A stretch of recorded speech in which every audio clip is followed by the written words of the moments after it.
Office day celebration করে আসছে। সর্বপ্রথম আমার ৩২ বছর এখানে চাকরি করি, আমি কোনোদিন ডক্টরস ডে বিশ্বভারতীতে দেখি। এবছর দেখছি, তার জন্য বিশ্বভারতীর কর্তৃপক্ষকে আপনারা যারা সকলে এখানে আছেন সকলকে আমার খুব ভালো করেই ধন্যবাদ জানাচ্ছি।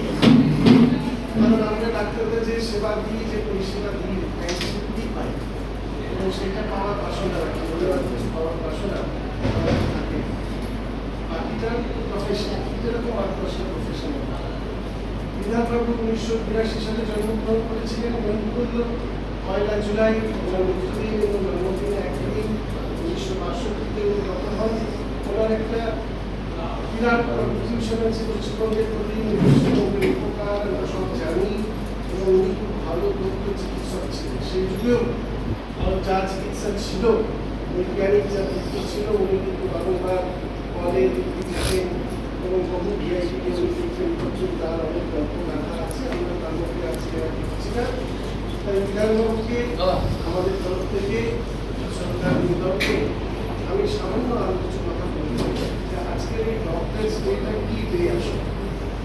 দেখুন, চিলড্রেন্স ডে বাচ্চাদের জন্য হয়, টিচার্স ডে টিচারদের জন্য হয়, ডক্টরস ডে কি জন্য, কি দরকার, একটা থিম আছে। প্রতিটা প্রতিটা ডে এর একটা থিম।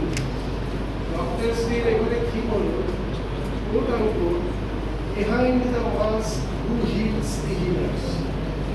অর্থাৎ এই যে মাস্ক পরা মানুষগুলো দুরারোগ্য সেবা দিচ্ছে, তার সেবা করবে, তাকে সুস্থ কে করবে, এটাই কিন্তু অফিসিয়াল একটা থিম।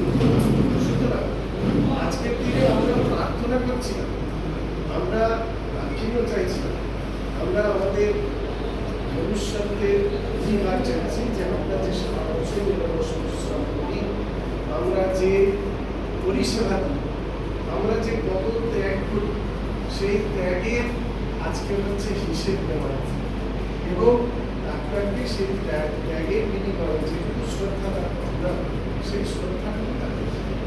দেখুন, বর্তমান ভারতবর্ষে কেন সারা পৃথিবীতেই একই সমস্যা, ভারতবর্ষের সমস্যা একটু বেশি।